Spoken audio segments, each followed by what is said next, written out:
संसार का मसीहियों से बैर रखने का मुख्य कारण क्या है? यूहन्ना 15:18 से 16:16 तक दो महत्वपूर्ण विषय एक साथ बंधे हुए हैं। पहला, कलीसिया के विरुद्ध संसार का विरोध। दूसरा, कलीसिया में और कलीसिया के द्वारा पवित्र आत्मा का कार्य। यीशु ने पहले प्रेम के बारे में बात की, यूहन्ना 15:9 से 13 और 17 में, लेकिन अब वह घृणा के बारे में बात कर रहा है और उसने 7 बार इस शब्द का इस्तेमाल किया, घृणा। यह थोड़ा अविश्वसनीय लगता है कि कोई भी यीशु मसीह और उसके लोगों से घृणा कर सकता है, लेकिन आज की स्थिति बिल्कुल ऐसी ही है। और उस घृणा का एक मुख्य भाग धार्मिक लोगों से ही आता है, मतलब जो धर्म के ठेकेदार होते हैं वो विरोध करते हैं मसीहियों का। तो यहाँ परिस्थिति कुछ ऐसी थी इस समय कि कुछ ही घंटों में इजराइल के धर्मगुरु अपने ही मसीहा की निंदा कर रहे होंगे और उसके लहू के लिए चिल्ला रहे होंगे। यीशु ने कई बार खुले तौर पर अपने शिष्यों को सिखाया था कि एक दिन सताव आएगा, जैसे मत्ती 5:10 से 12 और 44 में, फिर मत्ती 10:16 से 23 में, फिर मत्ती 23:34 से 35 में और मरकुस 13:9 से 13 में लिखा हुआ है। तो ऐसा क्यों होता है? मसीहत सिखाती है कि सताव हमारे पर आएंगे। अब सोच के देखो कि यीशु अपने शिष्यों को कह रहा है कि देखो तुम्हारे पर सताव आएगा। कुछ छुपा नहीं रहा यीशु उनसे।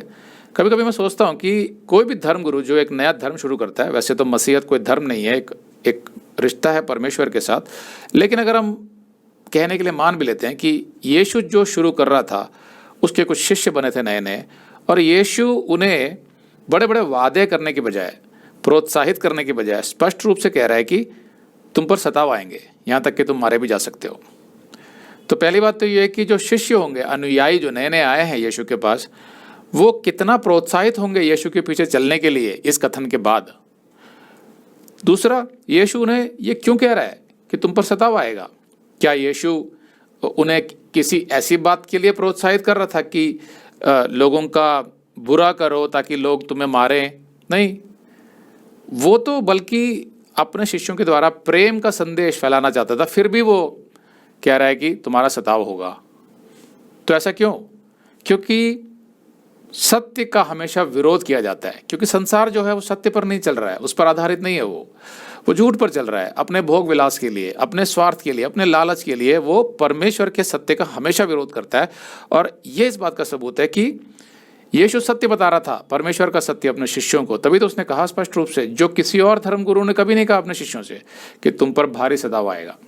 यीशु ने कहा, यह सबूत है इस बात का। यूहन्ना के पूरे सुसमाचार में यह स्पष्ट है कि इजराइल के धार्मिक प्रतिष्ठान ने, यानी रिलीजियस एस्टैब्लिशमेंट ने, न केवल यीशु का विरोध किया बल्कि उसे मारने की भी कोशिश की। जैसे ही यीशु ने अपनी सेवकाई आरंभ की, उसके प्रति पहले तो नाराजगी जताई गई, फिर घृणा, फिर आगे चलकर धर्मगुरुओं द्वारा उसके प्रति खुला विरोध शुरू हो गया, जो बढ़ते बढ़ते उसकी मृत्यु तक पहुंच गया, क्रॉस तक।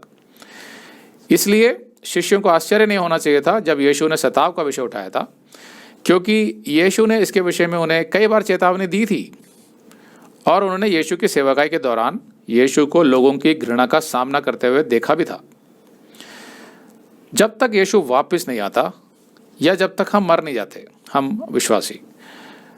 अगर आप ये संदेश पूरा देखना चाहते हैं तो आप इसे हमारे वेबसाइट hindiBiblestudy.com पर देख सकते हैं। ये वीडियो हमारे जून के वीडियोस में अपलोड किया हुआ है, तो जिनके पैकेज में भी जून का महीना शामिल है उनको यह वीडियो उनके माई अकाउंट में जून के वीडियोस में मिल जाएगा। अगर आप हमारे वीडियो फोन पर देख रहे हैं तो अच्छी स्पीड के लिए कृपया गूगल क्रोम या मोजिला फायरफॉक्स ब्राउजर इस्तेमाल करें। तो इनको डाउनलोड करने के लिए आप प्ले स्टोर में जाएं और ऊपर गूगल क्रोम टाइप करें, फिर आप गूगल क्रोम ब्राउजर पर क्लिक करें और उसे इंस्टॉल करें। ये एकदम फ्री है।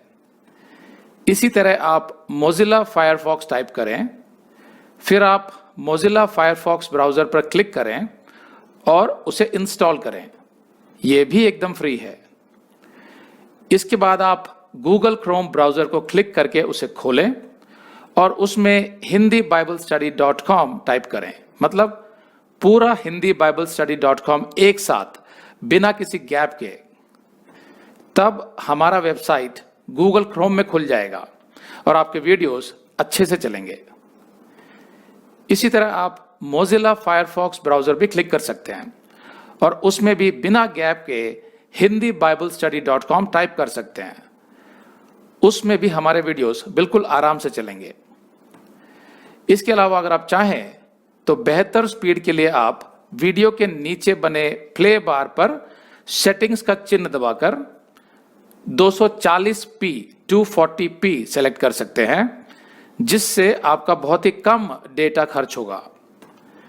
240 सेलेक्ट करने के बाद आप वीडियो के बाहर कहीं भी क्लिक कर दीजिए, फिर वीडियो को पीछे ले जाकर शुरू से देखिए।